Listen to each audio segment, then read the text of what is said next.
भजन से हमें कुछ सीखना चाहिए। देखो, जीवन जिंदगानी बेभरोसे की है, इसलिए रिश्तों को बड़ा महत्व देना चाहिए। रिश्तों को महत्व ना बाहर से देना चाहिए, भीतर से तो भगवान को महत्व देना। मैंने कल भी आपको कहा था, आज भी कह दूं कि ये जो पति पत्नी का रिश्ता है, पिता पुत्र का रिश्ता है, ये सांसारिक जो रिश्ते हैं, माता पिता के, पति पत्नी के, भाई बहन के, ये जो रिश्ते हैं ना, इन्हें बाहर से फॉलो किया करो, बाहर से निभाया करो।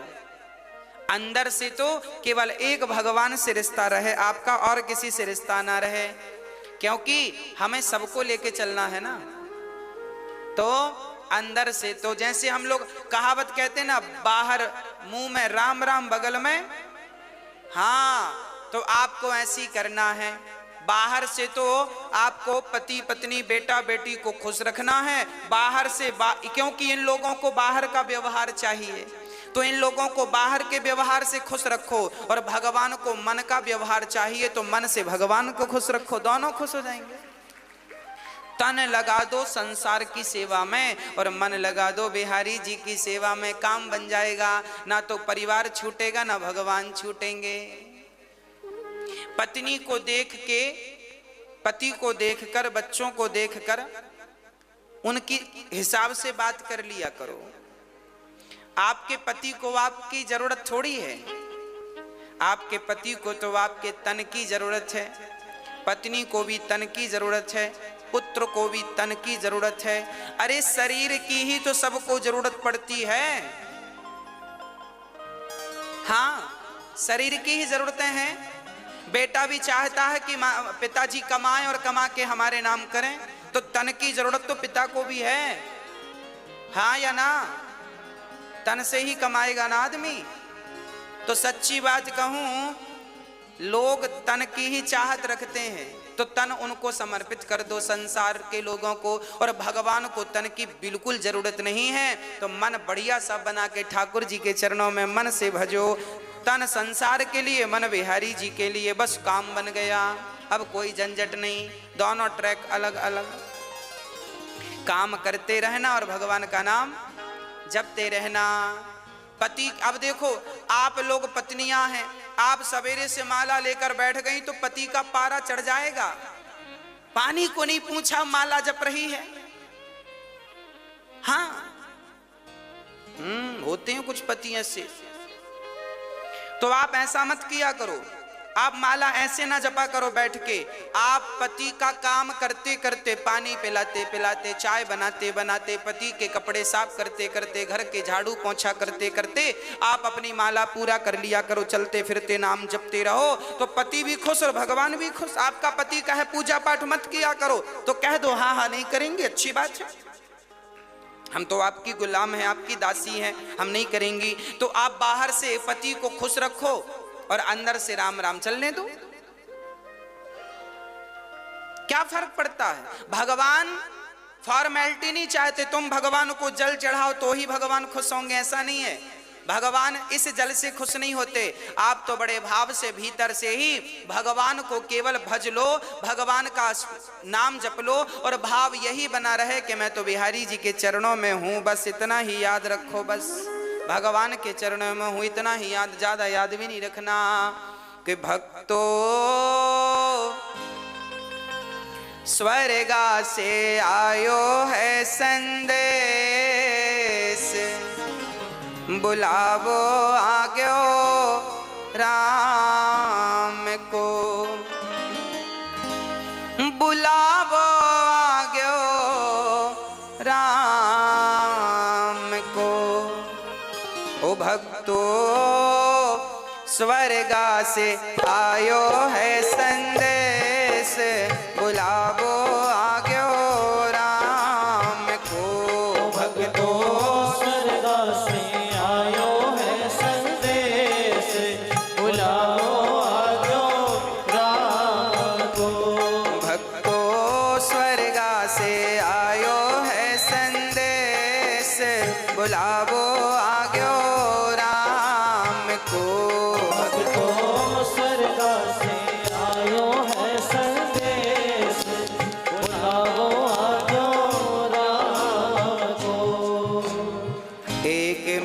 की मोहलत दे दो, करूं बेटा से बात। 1 मिनट की मोहलत दे दो, करूं बेटा से बात। ओ 1 मिनट की मोहलत दे दो, करूं बेटा से बात। 1 मिनट की मोहलत दे दो, करूं बेटा से बात।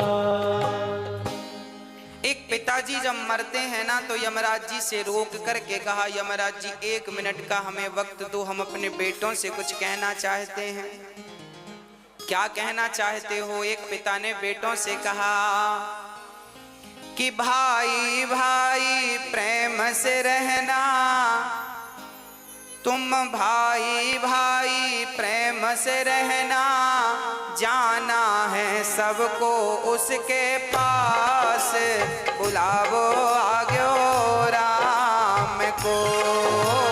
भाई भाई प्रेम से रहना, जाना है सबको उसके पास, बुलाओ आजो राम को। भाई भाई को कैसे रहना है? प्रेम से रहना है। पर आज का भाई लालची हो गया है। आज के भाई ऐसे हैं कि भाई भाई झगड़ा कर लेते हैं और छोटा भाई बड़े भाई के घर भी नहीं जाता, बड़े भाई छोटे भाई के घर नहीं जाते। भाई भाई की का बैर चल रहा है। आज कलयुग के ऐसे भाई हैं, भाई को भी देखना पसंद नहीं करते। अरे भाई, लोग अमरनाथ की यात्रा करने जाते हैं, वैष्णव माता की यात्रा करने जाते हैं, उतनी लंबी लंबी चढ़ाइयां लोग चढ़ते हैं, पर अपने रूठे भाई के घर जाकर कान पकड़ करके सॉरी नहीं कह पाते। बताओ कैसे देवी देवता प्रसन्न होंगे? अच्छा ये बताओ, आप लोग अपने भाई के घर जाते हो कि नहीं?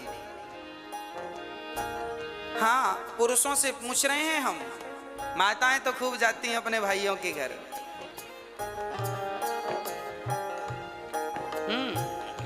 पुरुष लोगों से पूछ रहे हैं, आप जाते हो अपने भाइयों के घर? जाया करो, भाई का भी थोड़ा सा दुख दर्द समझा करो।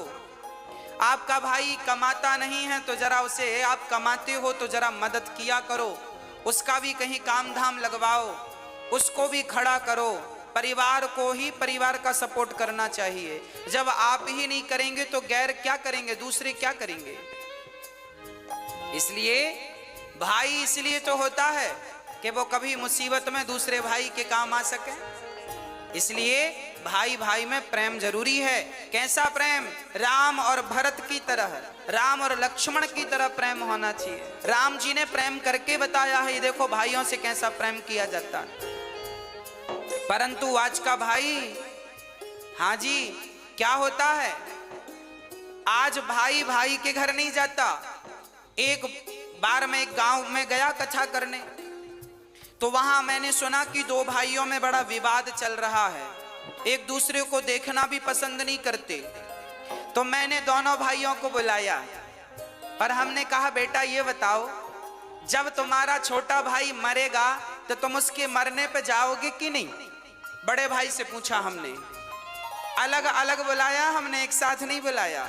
हमने पहले बड़े भाई को बुलाया, हमने कहा छोटा भाई मरेगा। हमने बड़े भाई से कहा कि तुम घर जाओ, बड़े हो, छोटे के घर जाओ, गलती किया है सो भूल जाओ, अब क्या करोगे? नहीं महाराज जी, मैं छोटे भाई के घर नहीं जाऊंगा, मैं उसकी शक्ल नहीं देखूंगा। तो मैंने कह दिया कि जब मरेगा तब जाओगे कि नहीं अर्थी उठाने? तो चुप हो गया। मैंने फिर पूछा कि छोटा भाई मरेगा तो जाओगे कि नहीं? बोला जाएंगे, मरने पे तो जाएंगे। हमने कहा पागल, मरने पर जाओगे तो लोग हंसेंगे, कैसा भाई है? जब भाई को जरूरत थी, जिंदा था, तब तो हाल चाल पूछने आया नहीं, मर गया तो अर्थी उठाने आ गया। तो अर्थी उठाने भी मत जाना, क्योंकि अर्थी उठाने वालों की भी कमी थोड़ी है, बहुत मिलेंगे। उसकी आंखों में आंसू आ गए। मैंने कहा अब जा। अब मैंने छोटे भाई को बुलाया, मैंने कहा क्यों, बड़े भाई के घर जाते हो कि नहीं? नहीं महाराज जी हम जाएंगे नहीं, हमारे बड़े भाई ने ऐसा ऐसा कहा है, दिल में चोट लग गई, घायल कर दिया बड़े भाई ने। हमने कहा सब ठीक है, ये बताओ बड़ा भैया मरेगा तो मरने पे जाओगे कि नहीं, तेरे ही खाने? अरे महाराज जी जाएंगे, क्यों नहीं जाएंगे। हमने कहा तो मरने में केवल रसगुल्ले खाने जाओगे? अरे जब तुम्हारा भाई जिंदा है, जब तुम्हारे भाई को तुम्हारी जरूरत है, जब तुम ही आपस में लड़ोगे तो तुम्हारे भी तो दो बच्चे हैं, वो तुम दोनों को झगड़ा करते देखेंगे तो सीखेंगे क्या, संस्कार क्या दोगे? आप जो भी करते हैं वही आचरण आपके बच्चों में अपने आप पहुंचता है।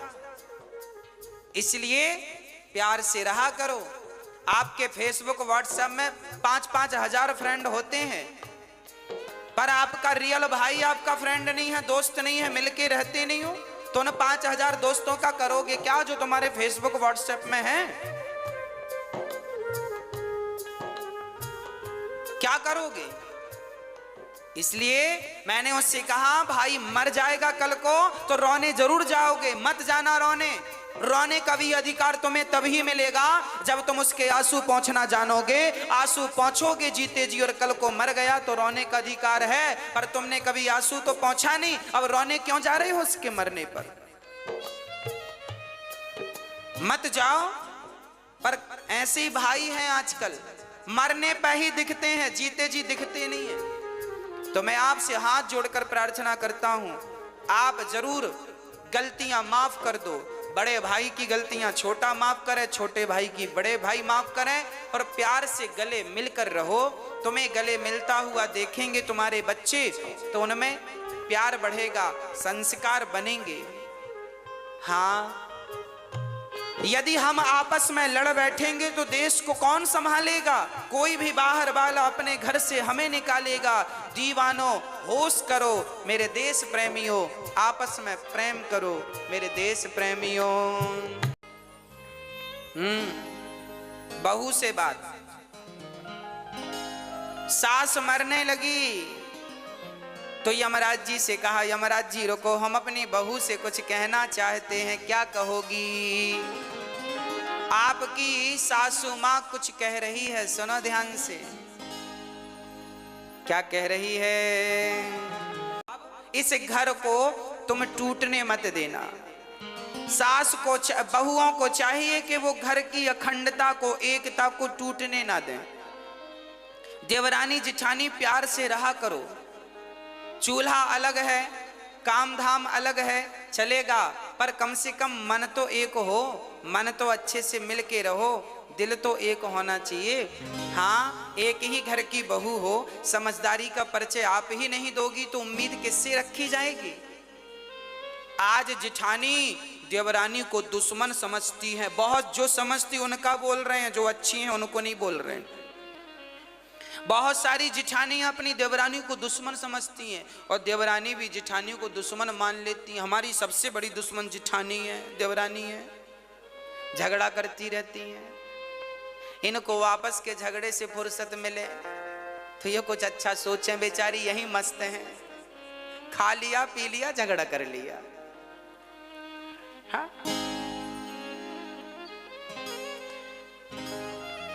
इसलिए प्यार से रहने में ज्यादा सुख है, प्यार से रहने में ज्यादा आनंद है। अरे जीवन, ये जिंदगी क्या है इसे समझो। ये हंसने मुस्कुराने गाने के लिए, आनंदित होने के लिए जीवन दिया भगवान ने, और लोग रोते रहते हैं मेरी जिठानी ऐसी, मेरी देवरानी ऐसी। अरे वो जैसी है रहने, तुम अच्छी बन जाओ ना। हाँ, प्यार से रहा करो, घर में दरार ना पड़े। एक झाड़ू पूरे कचरे को साफ करती है, पर वह बिखर जाए तो खुद कचरा बन जाती है। आप जिस दिन बिखर जाओगे ना, टूट जाओगे ना, उस दिन आपका ये टूटना ही आपके दुखों का कारण बन जाएगा। इसलिए रहीमन धागा प्रेम का मत तोड़ो चटिकाए, और टूटे से फिर ना जुड़े, जुड़े तो गांठ।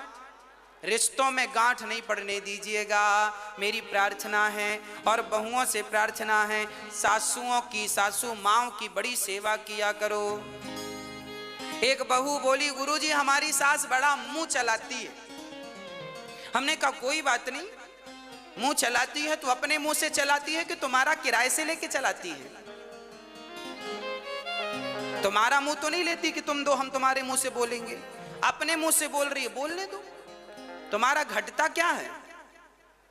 सुन लो, चुप रहो, जवाब मत दो, अपने आप झगड़ा शांत हो जाएगा। झगड़ा तब बढ़ता है जब एक ने किया भौं तो दूसरे ने कर दिया भौं भौं, झगड़ा चालू।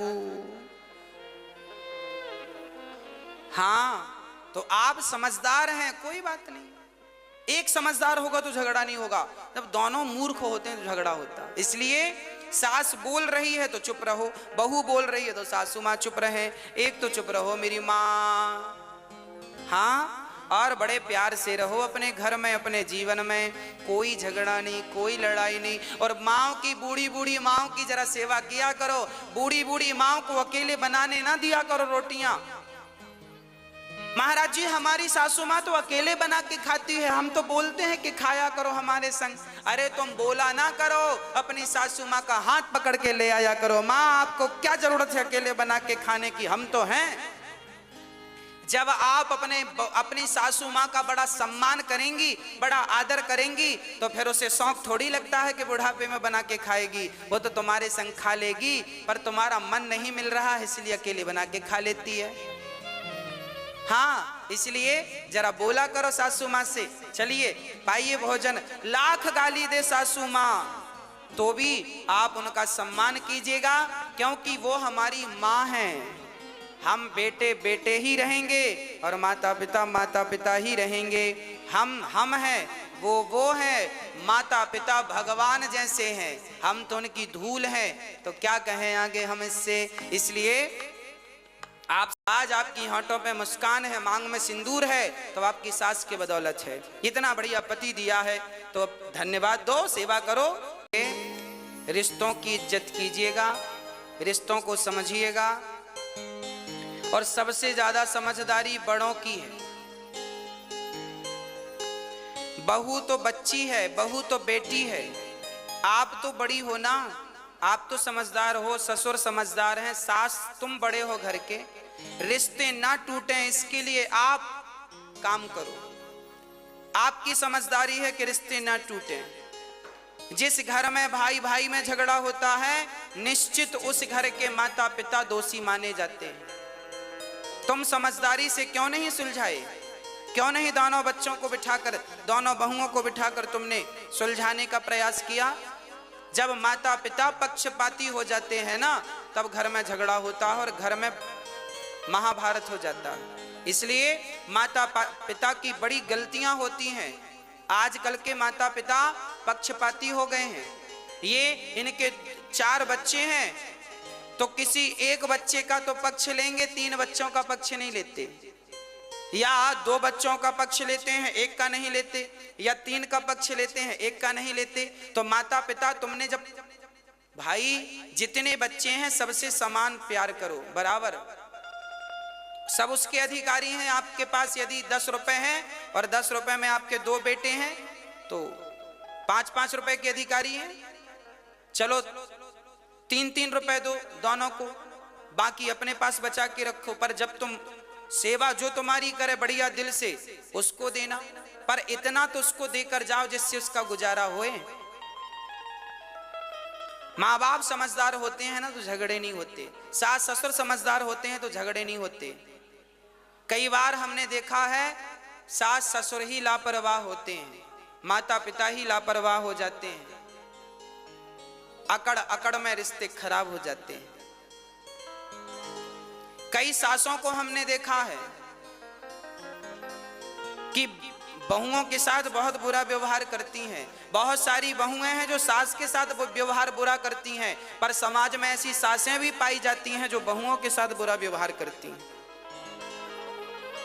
ऐसी सासों को भी ठीक होना चाहिए और बहुओं को भी अपने विचार ठीक करने चाहिए, सासों को भी। और रिश्तों में प्रेम हो, बड़ा छोटे का भाव ना हो कि मैं बड़ी महारानी हूं, मैं मालकिन हूं घर की, ना, जो है ठीक है, समझदारी रहे तो फिर झगड़े नहीं है। समझदारी है तो झगड़े नहीं है, और समझदारी नहीं है तो झगड़े हैं। अब जिनके घर में झगड़े हैं, समझ लेना किनके घर में समझदारी की कमी है।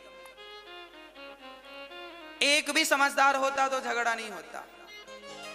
इसलिए मैं निवेदन करता हूं, सासुओं को भी समझदार होना है, बहुओं को बेटी की तरह रखना है, और बहुओं को भी समझदार होना है, सासों को भी माँ की तरह प्यार करना है। बस यही आपके घर को स्वर्ग बनाने के फॉर्मूले हैं, सूत्र हैं। आपका ही घर है, या तो तोड़ दो या तो बचा लो। घर तो आपका ही है।